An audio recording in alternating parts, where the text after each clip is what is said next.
Welcome to another edition of the channel's Mailbag.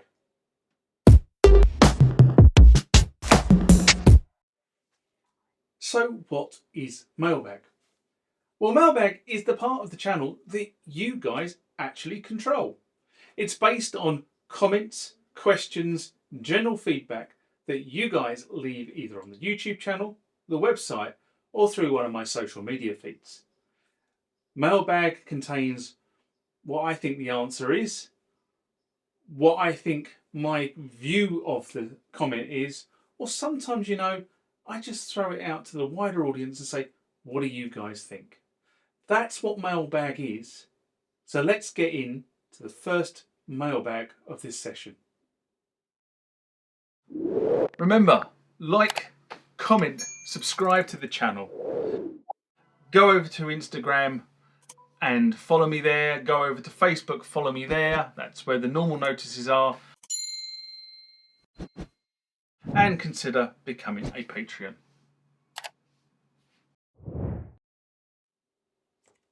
Next comment or question comes from Thomas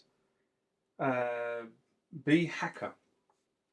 And this was in response to S50 Restoration Part 1, What to Do Next, a video I posted in April 2024. The S50 is to be honest, has been one of those keyboards that has been a labour of love rather than a commercially viable, because the amount of hours I put into it would never have made it commercially viable.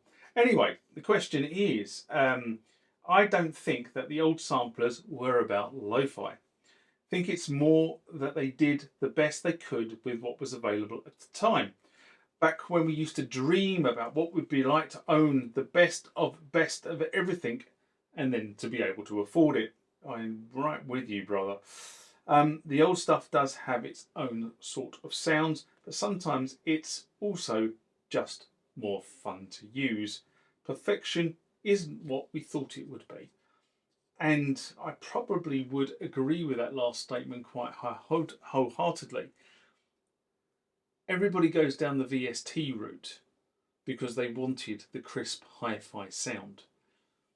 Then they all started demanding the lo-fi sound, and then they started effectively dumbing down the VST sound to give you the lo-fi sound.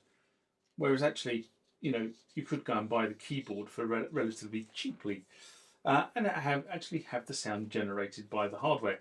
Now, I know there's pluses and minuses about that, and you don't have to maintain the hardware, but what you are quite correct is the term lo-fi is actually an after the event term. We never went into the sort of buying the S50, the S550, numerous other samplers around that time and said, oh, it's a lo-fi sampler. You just said it's the best sampler on the market I can get my hands on at the time. Well, unless you were sort of prepared to pay Fairlight Synclavier money, and that's reality. The equipment has slowly been improved, obviously, which is now why we now say the new stuff is hi-fi and the old stuff is lo-fi. Actually, it's an instrument that you use to make music with. So getting a sampler back in the days with a few seconds of sampling time was a major event for hopeful musicians. I really do mean that, because they couldn't dream of the technology that is available to us today.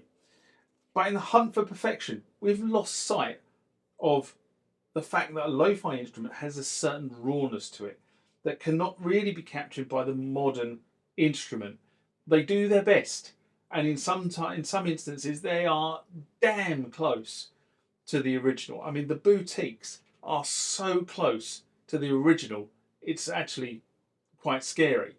But there is a difference. If you put it on a scope, it is different to the original. Plus the fact that the original now has a period of age to it. And what do I mean by that? Is that the components have aged and they've changed their characteristics. It gives them a sound that wasn't the sound it was when it came out of the factory brand new. Now recently, NAMM at NAMM Behringer showcased the new BX1, which has two modes of operation. And this kind of gives you the whole kind of ethos around this.